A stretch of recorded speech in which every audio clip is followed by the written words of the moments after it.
the doctor, can you just tell me what's going on? And they were more or less pushed up against the wall, and I was kind of in between them. He said, son, if you really want to know, I'm happy to tell you.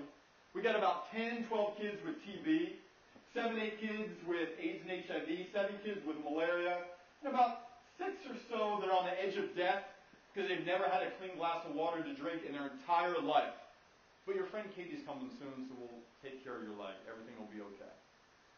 So again, in the moment when we see a need, in that moment when it's so easy to close our eyes and be apathetic, in the moment when it's so easy to be angry and rail against all the nonsense that enabled that catastrophe to happen, instead choose option number 3 and thrive.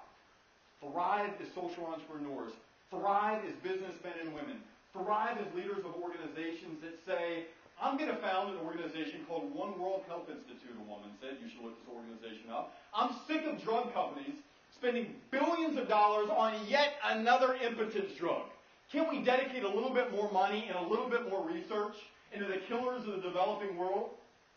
Look up organizations and companies called Jaipur Foot, based in India, who see people in India that need prosthetics just as bad as people in the Western world, and said, how can I create a business model around solving their problem? Look up companies like Aravin Eye Care in India, who see people in India that so desperately need eye treatment for glaucoma and partial blindness and other eye conditions, and instead of being apathetic or angry, decide to invent a business around solving the problem.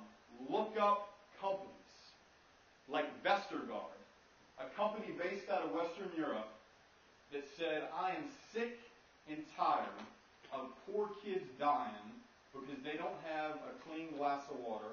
I'll show it to you during the Q&A. There's a New York Times article that says, company prospers by saving poor people's lives.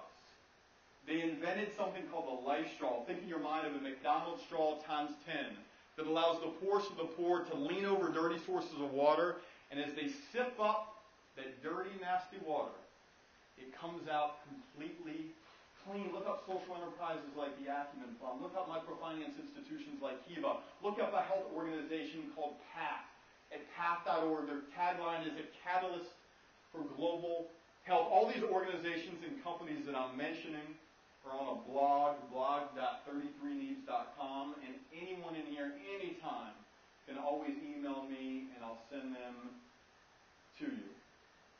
The last bit that we've got, what I really would like to do is talk to you about your thing, whether that's law or mechanical engineering or health, or my man Brian who told me earlier, I don't know what I want to do, I don't have any idea what I want to do. That's fine too, because I certainly didn't really have any idea besides playing in the NFL, right? Talk to me about what